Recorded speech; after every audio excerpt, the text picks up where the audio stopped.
The wallet. The city was buzzing with lights and noise as people left the annual Tech Expo. Giant screens showed the latest space gadgets, AI pets, and floating cars. But 12-year-old Jalen didn't care about any of that. He walked quietly, hands in his hoodie, heading home through the alley behind the expo. That's when he saw it. A black wallet, shiny, thick, sitting near a trash bin like someone dropped it in a hurry. He picked it up and opened it. His eyes widened. Inside were glowing credit cards, a chrome ID chip, and a name, Mr. A. Cade. Jalen froze. Everyone in the city knew that name. Mr. Cade was a billionaire tech genius. He owned air fleets, robot labs, and had once bought an entire moon to test private mining bots. People called him the Ghost Tycoon because he was rich, powerful, and almost never seen. Jalen looked around. No one was there. Then he heard voices. 3 older teens from the neighborhood, boys Jalen knew, not friends. "Yo, what you got there?" one of them asked, stepping closer. "Is that a wallet?" said another, grinning. "Hand it over." Jalen backed up. "No, it's not yours." The third boy scowled. "Then it's yours. Man, you really think someone like you deserves a wallet like that?" They closed in. Jalen ran. Fast. Down the alley. Over a low fence. Through an old garden. His heart pounded, but his grip on the wallet stayed tight. When he reached his apartment, he didn't go in right away. Instead, he checked the ID chip on the wallet with the old scanner outside the building. The scanner beeped once. Then showed a number. Private Security. Cade Industries. 999XK. Jalen hesitated, then made a decision. He walked all the way back to the expo, this time through open streets. He reached the VIP gate and showed the wallet to the guard. "I need to return this to Mr. Cade," he said. The guard looked shocked, then scanned the wallet. A green light blinked. Moments later, a tall man in a silver suit walked out. His face was sharp, eyes quiet and cold. Mr. Cade himself. "You found this?" he asked simply. Jalen nodded. "Yes, sir. I thought you might want it back." Cade took the wallet, looked at Jalen for a long moment, then said, "You had chances to keep it, yet you didn't." Jalen shrugged. Didn't seem right. Mr. Cade didn't smile, didn't offer money or a gift. Instead, he leaned forward and shook Jalen's hand. But as he did, Jalen felt something strange, a small zap, a warm pulse through his fingers. "Thank you," Cade said. "You may go." And then he turned and walked away. Jalen left, confused but proud. He had done the right thing, even if it wasn't exciting. That night after dinner, he looked at his school bracelet. It was a simple plastic band used to open doors and pay for lunch. But now, the visitor, Jalen woke up early. He stretched and looked out his window. The street below was quiet, but something felt strange. Then he remembered the SUV. He rubbed his eyes. "Did I dream that?" he thought. He glanced at his bracelet. It wasn't blinking now, just a soft green light pulsing gently. Still strange. It had never done that before either. Downstairs, his mom was making breakfast. "Morning, baby. You sleep okay?" "Yeah," Jalen said. "I think so." He didn't mention the bracelet or the SUV, not yet. But when he opened the front door to check the mail, he froze. A man in a black suit stood on the porch. Tall, serious, wearing black sunglasses even though the sun hadn't fully risen yet. "Jalen Carter?" the man asked calmly. "Ah, yeah." The man didn't smile. "I'm here on behalf of Mr. Cade. He'd like to speak with you." Jalen blinked. "Now?" "Yes, if you'll come with me, please." Jalen looked back into the house. "Can I tell my mom?" "No need, she already knows." Just then, his mom stepped into the doorway. Her face was calm, but her eyes were full of questions. "Go on, baby," she said softly. "Be careful, I'll be right here." Jalen nodded. He followed the man down the steps. The black SUV from last night was waiting at the curb, spotless and silent. Its door opened with a hiss, and Jalen climbed in. Inside, the air smelled like fresh leather and peppermint. The windows turned black from the inside. Then the car lifted off the street. Jalen gasped. This thing flies. The man in the front seat didn't turn around. Everything Mr. Cade owns flies. The SUV glided over the city like a ghost. Jalen watched buildings pass below. After a few minutes, they were above a private island with a tall silver tower in the center. The SUV landed on a quiet rooftop pad. "Follow me," said the man. Jalen did. Inside the tower, everything was smooth glass, clean light, and soft humming machines. No one else was around. It felt like a place from the future. At the top floor, a door slid open. Mr. Cade was waiting. He was alone, standing beside a large round screen that showed spinning planets. "Come in, Jalen." Jalen stepped in slowly. "You didn't keep my wallet," Cade said, even though no one was watching. Jalen nodded. "Yeah, it didn't feel right. Most people would have taken it," Cade said. "They would have sold it, bragged about it, or lied. I'm not most people." Cade finally smiled, just a little. "That's why you're here," he said. "I have a job for you." Jalen blinked. "A job?" "Yes. A test, really," Cade said, turning to face him fully. "You're honest, smart, quick, and you didn't panic when those boys chased you." Jalen frowned. "Wait, how do you know about that?" Cade tapped his wrist. "I saw it. You were watching me. I'm always watching the world, Jalen, and sometimes I notice the right person at the right time." Jalen's heart thumped faster. "Why me?" he asked. Cade leaned closer. "Because I'm building something," he said. "Something big, and I need someone who still knows the difference between right and wrong. Someone who thinks before speaking. Someone who does the right thing, even when no one is watching." Jalen was quiet. Then he whispered, "What kind of job?" Cade looked at the glowing screen behind him. "It starts tomorrow. But first, I need to see what you're made of." He pointed to a door at the side of the room. "Inside is your first mission." Jalen took a deep breath. His bracelet blinked red again. He walked to the door. It slid open with a quiet hiss. Inside, the room was dark, but something was waiting for him. The test room. The door shut behind Jalen with a soft hiss. He was alone now. The room was dark and cold. A small light turned on above him, lighting only a circle on the floor. Then, a soft robotic voice spoke. "Jalen Carter. Test 1 begins now." Jalen looked around. "Test." A platform rose from the floor. On it were 3 objects. A shiny golden coin, a small glass box with a tiny robotic bird inside, and a plain black key. A screen blinked on the wall. Words appeared. "1 object is a trap. 1 is useless. 1 opens the way forward. Choose wisely." Jalen stepped forward. He stared at the objects. He thought hard. The golden coin looked valuable, but too obvious. The bird inside the box was twitching. It seemed alive, maybe fake. The black key was the only one that looked boring. He remembered what Mr. Cade said. "I need someone who knows right from wrong. Someone who thinks." Jalen reached out and picked the black key. The screen flashed green. Correct. A hidden door opened in the wall. Jalen sighed with relief. He walked into the next room. This room was full of screens. Each one showed a live scene. A man yelling at a waiter. A woman stealing from a store. A group of bullies bothering a kid. The voice returned. "Next test. You may only help 1. Who do you choose?" Jalen stared at the screens.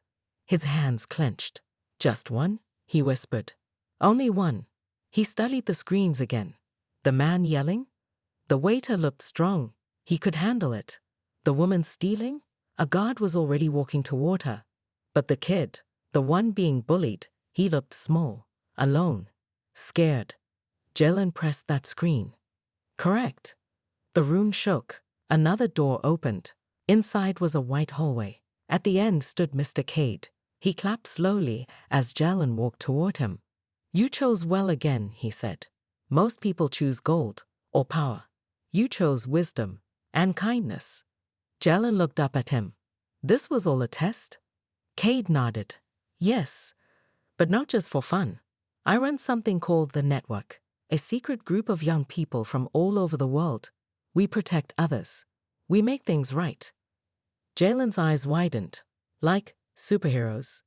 Cade chuckled. Not quite, but close.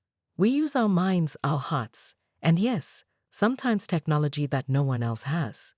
He reached out and touched Jalen's bracelet. It blinked and turned gold. You're in, Cade said. Jalen smiled slowly. Then he asked, what now? Cade stepped aside. A wall slid open to show a hangar full of sleek flying pods and smart suits. Now, he said, we train. But before Jalen could step forward, alarm sounding. NTRUDR DTCTD. Cade turned, his face serious again. Looks like your first mission comes sooner than planned. Jalen's heart raced. He was no longer just a boy who returned a wallet. He was part of something much bigger now. The break-in, red lights flashed in the ceiling. Sirens echoed through the silver halls. Jalen turned sharply, his gold bracelet blinking fast. Mr. Cade's voice was calm, but his eyes were sharp. Someone's trying to break into the network base. Stay close to me. Jalen followed as Cade ran down a narrow tunnel. The walls slid open to reveal a control room filled with screens. One screen showed the black SUV Jalen had seen the night before.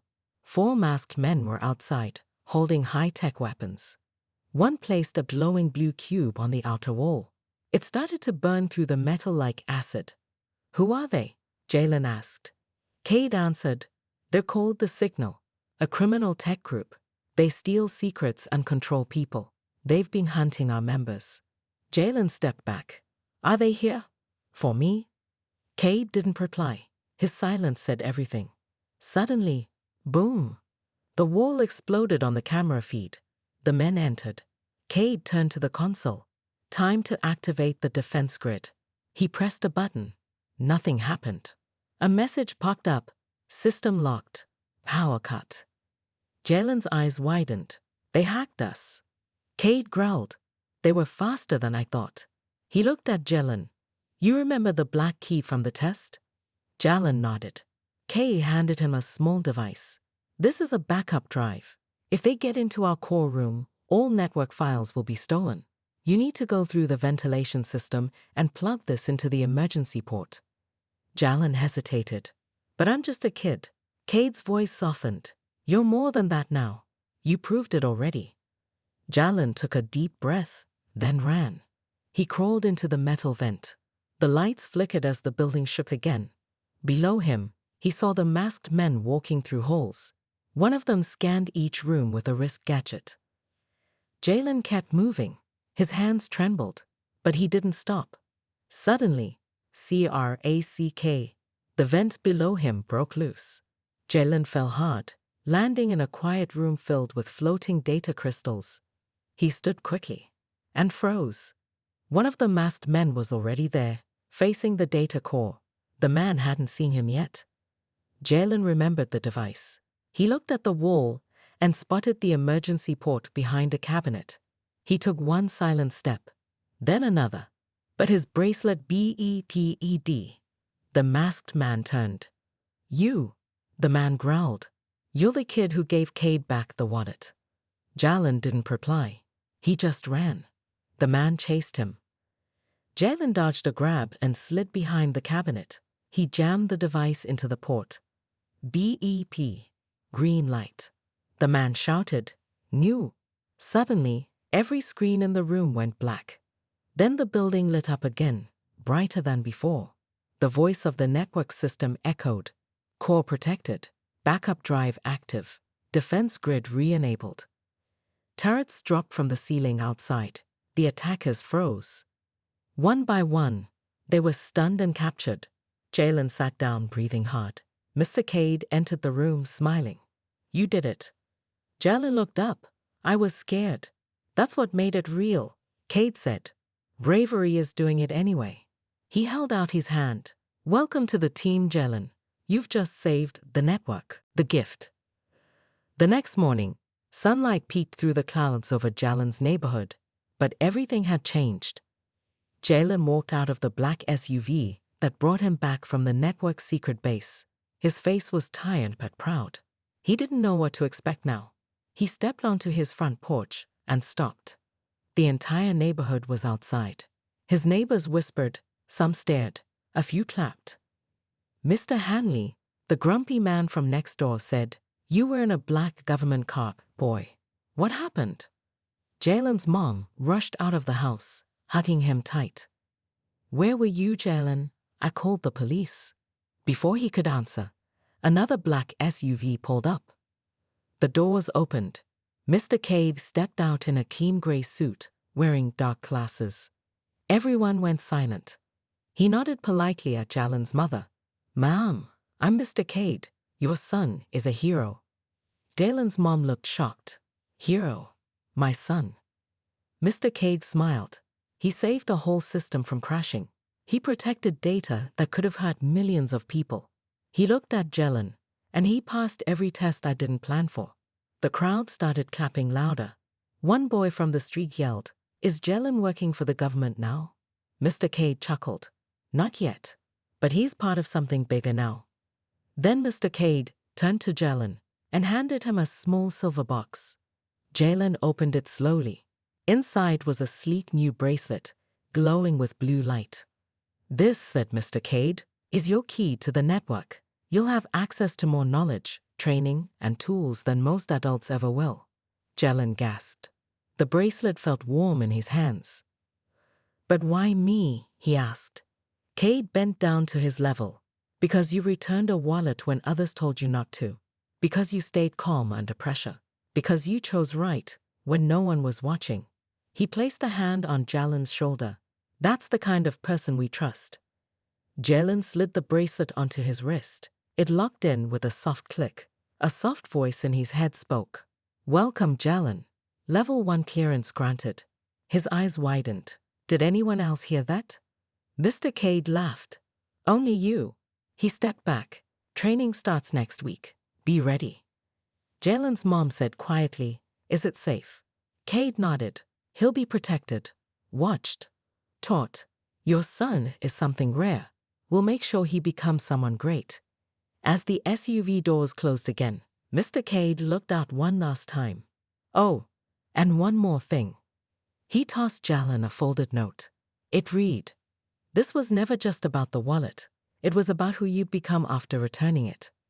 Then the SUV drove off, leaving behind a very quiet, very amazed street. Jalen stood tall, bracelet glowing, heart pounding. Whatever came next, he was ready. The test. 1 week later, Jalen sat alone in a dark room.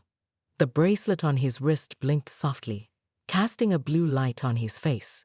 He wore a simple uniform, black, no logos. He had been dropped off by a drone. No one spoke. No signs. Just a door and a voice that said, "Enter." Suddenly, the room lit up. A large screen turned on. Mr. Cade appeared on the screen. He wasn't smiling. "Jalen," he said, "this is your final test." Jalen sat up straighter. "You'll face 3 challenges. You'll be alone. But remember, this is not about winning. It's about who you are when no one's helping you." The screen shut off. The wall in front of Jalen slid open. He walked into the first chamber. It was filled with rows of blinking consoles and fake viruses on the screens. A robotic voice said, "Stop the virus from spreading." Jalen studied the systems. His heart pounded. Then he remembered something from last week's training. Sometimes doing less is smarter. He didn't panic. He simply disconnected one power cord. The virus froze. The lights turned green. He passed the first test. In the second room, Jalen found a crying boy, or at least something that looked like a boy. "My family is in trouble," the boy said. "Help me first. Don't go forward." A timer on the wall started counting down. He had only 1 minute. Jalen paused. "Is this real?" he whispered. He looked into the boy's eyes. They flickered. "Not human." "I'm sorry," Jalen said softly. "You're a test." He walked past the figure, ignoring the pleas. The doors opened. Second test passed. The voice said. Now came the final room. It was empty, except for a mirror. Jalen walked up to it. His reflection stared back. Then a message appeared on the mirror. Would you still return the wallet if you knew you'd get nothing in return? Jalen's throat tightened. He looked down at his glowing bracelet, then back at the mirror. Yes, he said clearly, because it was the right thing. The lights shut off. Silence. Then the floor rumbled softly. The wall behind him opened to reveal a group of people in suits, scientists, agents, and at the center, Mr. Cade. They all clapped. Mr. Cade stepped forward, now smiling wide. Congratulations, Jalen. You didn't pass a test. You passed our final test, the one we only give to future leaders. Jalen blinked. Leaders? Yes. Cade said, you've been selected for the Corps. Very few make it this far. From now on, you'll be trained to protect worlds, not just wallets. The scientists nodded in approval. One handed him a silver card with his name printed in glowing letters. JLENHES. Towar Initiatevel1. Jalen smiled wide, his heart full. From one simple choice, returning a lost wallet, he had changed his life, and maybe even the future of humanity. As he walked out with the others, the bracelet blinked softly on his wrist. And back in his quiet neighborhood, another black SUV rolled by. It slowed down near a little girl playing outside. Inside the SUV, a voice asked, is she ready to be tested next?